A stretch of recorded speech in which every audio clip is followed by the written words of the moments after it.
ओम नमो भगवते वासुदेवाय।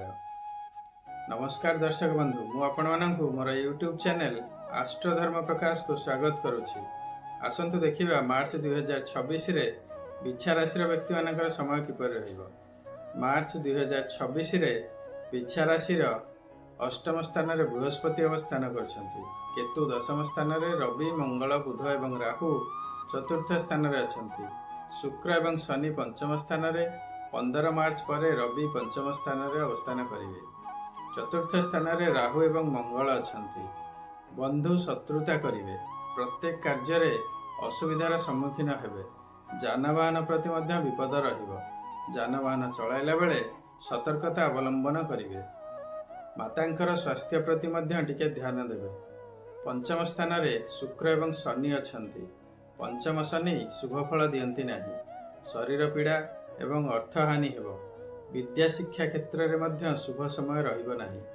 Education related खर्च बढ़ी पारे। संतान मानक सहित संपर्क रे तिक्तता आसी पारे। बृहस्पति अष्टम स्थान रे थिबारु शरीर पीड़ा, अर्थहानि, मानसिक दुश्चिंता बढ़िबो। नूतन शत्रु जात हेबे। बंधु शत्रुता करिवे। सप्तमाधिपति शुक्र पंचम स्थान रे अछन्ति। मात्र शुक्र आपणकर व्यय स्थान रे मध्य अधिपति ग्रह। तेणु शुक्रंक ठारू एते भल रिजल्ट मिलिबो नाही।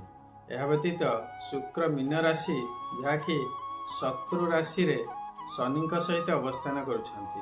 तेणु आपणकर स्वामी स्त्री मध्य सामान्य तिक्तता देखा दे पारे। जीवन साथी खर्च मध्य बढ़ी पारे। कोर्ट कचेरी दूरे रहिबा की चेष्टा करिवे। जदि किछि एग्रीमेंट इत्यादि करिवार थिबो तेबे बहुत भावी चिंती करिवे।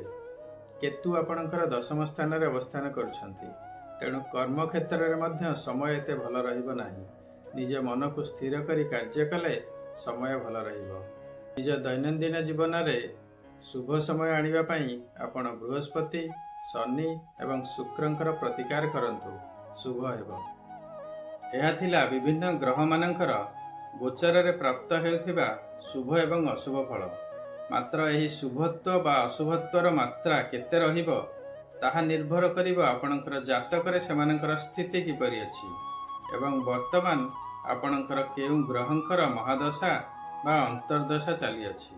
जदि आपणको लागुछि गोचर रे ग्रह मानकर स्थिति अनुसार आपणको रिजल्ट मिलु नाही, तेबे आपणकर जातकर प्रॉपर एनालिसिस करंतु एवं आवश्यक स्थले प्रतिकार करंतु।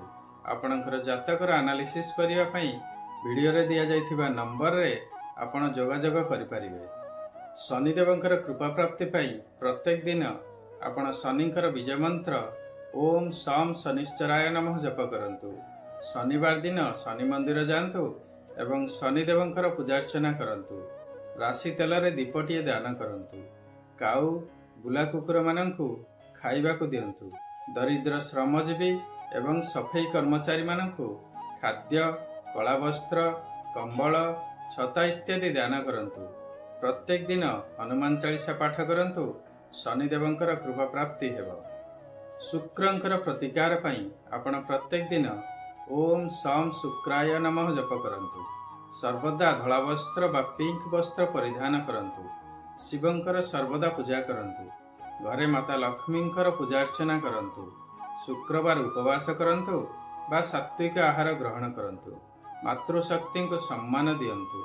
दरिद्र स्त्री लोक मानकु धला पदार्थ जथा दही, चाउल, क्षीर, चीनी इत्यादि दान करंतु। प्रत्येक दिन संध्या बेले घरे कर्पूर रे आळती करंतु।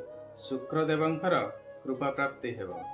बृहस्पतिंकर कृपा प्राप्ति पई प्रत्येक दिन ओम सह गुरवे नमः जप करंतु। जदि आपण गुरु दीक्षा नहीं थिबे तेबे गुरु मंत्र जप करंतु। निज कुल पुरोहित एवं ब्राह्मण मानंकु किछि किछि दान दक्षिणा दियंतु। तांकर आशीर्वाद नियंतु। पितामातांकर सेवा करंतु। शिवंकर पूजा करंतु। आपण प्रत्येक दिन विष्णु सहस्र नाम जप करंतु। कारण बृहस्पतिंकर इष्टदेव हेउछंती प्रभु विष्णु। महर्षि पराशरंक मतरे विष्णु सहस्र नाम जप कले समस्त ग्रह शांत हुअन्ति एवं शुभ फल प्राप्ति हुए। आशा करुछि वीडियोटी आपनको निश्चय भल लागिथिबो। जदि भल लागिछि तबे वीडियोटी को लाइक करंतु एवं शेयर करंतु। ବର୍ତ୍ତମାନ ପର୍ଯ୍ୟନ୍ତ ଯଦି ଚ୍ୟାନେଲକୁ ସବସ୍କ୍ରାଇବ୍ କରିନାହାନ୍ତି ତେବେ ସବସ୍କ୍ରାଇବ୍ ନିଶ୍ଚୟ କରନ୍ତୁ। ନିଜ ଜାତକର ଆନାଲିସିସ୍ କରିବା ପାଇଁ ଯଦି ଚାହୁଁଥାନ୍ତି ତେବେ ଭିଡ଼ିଓରେ ଦିଆଯାଇଥିବା ନମ୍ବରରେ ଯୋଗାଯୋଗ କରନ୍ତୁ। ଆପଣଙ୍କର ମତାମତ କମେଣ୍ଟ ସେକ୍ସନରେ ନିଶ୍ଚୟ ଦେବେ। ସର୍ବେ ଭବନ୍ତୁ ସୁଖିନଃ, ସର୍ବେ ସନ୍ତୁ ନିରାମୟା, ସର୍ବେ ଭଦ୍ରାଣି ପଶ୍ୟନ୍ତୁ, ମା କଶ୍ଚିତ୍ ଦୁଃଖ ଭାଗ୍ ଭବେତ୍। ଓମ୍ ନମଃ ଶିବାୟ। ନମସ୍କାର।